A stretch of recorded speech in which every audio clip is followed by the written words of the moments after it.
By noon, they had collected over $3,000 in parking fees on my land. By 4 in the afternoon, every single car that had paid those fees was being hooked to a tow truck. And the HOA president stood in the middle of my field, watching it happen with the expression of a man realizing, too late, that the most expensive mistake of his life was unfolding in real time. There was nothing left for him to do but watch. My name is Anderson Briggs. I'm 62 years old, a retired commercial real estate attorney. I spent 30 years in Charleston, South Carolina, practicing property law before buying 106 acres outside Greenville. I decided the most valuable thing I could do with everything I'd learned was absolutely nothing professional ever again. I grow hay on the front 60 acres. The back 40 I lease to a neighboring cattle farmer. I live in a farmhouse built in 1951. Solid bones, drafty windows, and a front porch that catches the evening light just right. That light has always felt like fair compensation for anything life ever threw at me. I'm telling you this because it explains why the story ended the way it did. A man who has spent 3 decades in property law doesn't discover someone charging parking fees on his land and wonder what his options are. He already knows. He's known for 30 years. So when I drove past my hay field one Saturday morning in September and saw orange traffic cones, a hand-painted sign reading, "Event parking $20," and a man in a yellow vest collecting cash from a line of cars enter my land, I didn't hesitate. I started executing. The Palmetto Ridge Community Association bordered my property to the east, a development of 194 homes built over several years, running along my fence line for about a quarter mile.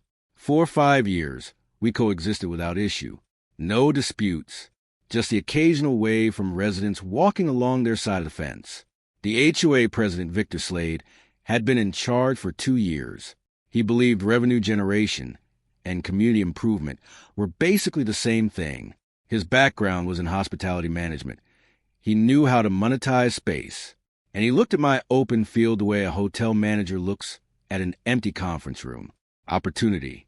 There was a regional event nearby, the Upstate Harvest Festival, that drew thousands of visitors and had outgrown its parking capacity. Victor saw the problem and decided to solve it by offering overflow. The sheriff's deputy arrived first. I showed him everything, my deed, photos, the HOA's own event listing advertising my field as parking. He spoke to the parking attendant. Then he called Victor. Victor admitted he had arranged it, admitted he had no signed agreement, no permission. That was enough. The deputy classified it as trespass and ordered the operation shut down. Cash collection stopped shortly after. By then, 114 vehicles were parked in my field. I locked my gate. Then the tow trucks arrived. Over the next 3.5 hours, every single one of those 114 vehicles was removed at the standard rate of $185 per vehicle. Do the math. That's over $21,000 in towing fees, paid by people who had already paid $20 to park there, believing it was legitimate. Victor arrived midway through the process. By then, dozens of cars were already gone. Others were being hooked up. A crowd had gathered, confused, angry people trying to figure out where their vehicles had gone. Victor looked at the field, at the tow trucks, at the people, then at me, and you could see it in his face, the realization that there was no version of the situation that ended well for him. He asked if we could stop the towing. I told him no. That conversation would happen between attorneys. My appraiser finished his work that afternoon. The damage to the field was extensive: compacted soil, damaged hay, restoration costs over $14,000. By the next week, my attorney had filed suit, and then things escalated. Out of the 114 vehicle owners, 31 filed their own claims against the HOA for misrepresentation. They had paid to park somewhere they were told was authorized, then paid again to retrieve their cars. Now, the HOA wasn't just dealing with me.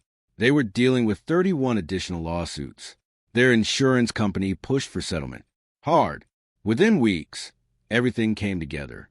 The HOA paid for full restoration of my field, covered legal fees, paid additional damages for unauthorized commercial use. Separately, they reimbursed every affected vehicle owner for towing costs, plus additional compensation. The total cost turned that parking solution into most expensive mistake in the community's history. Victor didn't resign immediately, but 4 months later, the residents removed him through a recall vote. A new president took over and called me personally to assure me of something simple. My fence line is my fence line. I told her that was all I needed to hear. By spring, my field was fully restored, healthy again, producing like it always had.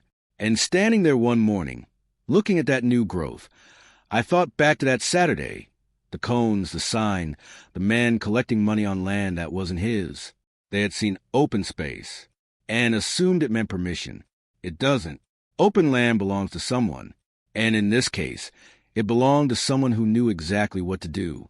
The towing wasn't escalation. It was documentation.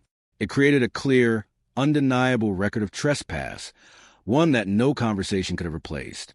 Today, the field is quiet again. The gate is locked every night. The cones are gone. The sign is gone. Just hay, growing the way it's supposed to.